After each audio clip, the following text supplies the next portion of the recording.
Happy Wisdom Wednesday, everyone. Book of the week this week is Win Bigly by Scott Adams. The reason why I chose this book is because I've gotten a lot of requests about psychology and neuroscience, especially as applied to persuasion and marketing.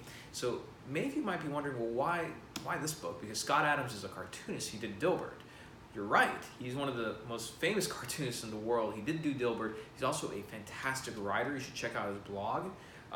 But he's a trained hypnotist, and during the US elections, he actually predicted Trump's win over a year ahead. He actually predicted a lot of things. He's right about everything, and he uses this as a way to demonstrate his ability to understand persuasion, hypnotism, and for the record, he is neither pro-Trump or pro-Hillary. He actually did not even vote. So be sure to check this book out. I greatly enjoyed this because, number one, fantastic tips on persuasion and how you can apply it in real life. He breaks down exactly what was done during the debates, and it's just a riveting story because it's a hurricane of things that he had to deal with while publishing his thoughts and making these predictions and then being right about everything. So one thing I want to go through, because I get this question asked quite often, is like, what's the most powerful form of persuasion? And Scott Adams actually put together his own list called the Persuasion Stack. And when I looked at this, it makes a lot of sense, and I completely agree with him. So let's go through this list real quick. You have number 1 through number 9, so that the strongest pieces of persuasion are up top. Big fear, identity, smaller fear, aspirations, habit, analogies, reason, hypocrisy, and word thinking. I don't want to go through each one of these, but here's the thing that you should have caught on to. The top of the list, where it's heaviest, the strongest forms of persuasion, big fear, identity, smaller fear, has to do with emotions. Those are the things that really persuade people, right? For better or for worse.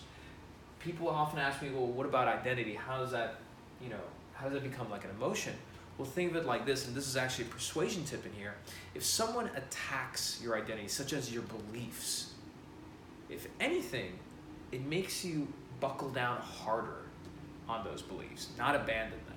So that's a very unpersuasive way to persuade somebody, is attacking their beliefs, otherwise their identity, right? But if you want to persuade them, tie their identity to the point that you're trying to make, and that'll push them through. Same thing with big fear and smaller fear. Now, the thing about this, and there's a great growth marketer named Thomas Ma, who is a FOMO marketer, which is a fear of missing out, and he's definitely onto something here, because if you look at the human mind, right, not the brain, not the anatomy, just the human mind itself, to be very simple and binary, you have the conscious mind and the subconscious mind.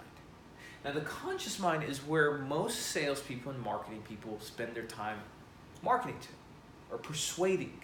And that conscious mind has to do with logic and rationale. And that's where people get hung up on, oh, we have to talk about our features and benefits. That really doesn't push the needle. And just like an iceberg, the tip of the iceberg is, not that big compared to the much larger part of the iceberg, which is underneath the water. That's where you want to influence. And that can be your subconscious mind. And the subconscious mind, just like the brain itself, is really motivated by survival, passing on your genes, right? And if you think about survival when it comes to the animal, not just human beings, animals in general, it can be narrowed down to 4 F's: feeding, fighting, fleeing, and fornication. And a lot of those have to deal with fear and desire. So that's the book of the week. Again, Win Bigly by Scott Adams. I love this book. You can tell which books in my home I love the most because this one has been marked up, dog-eared. I've read it twice already. And I refer back to this because he leaves a lot of great persuasion tips as small little footnotes. So check it out. Leave a comment below, and I'll see you next week.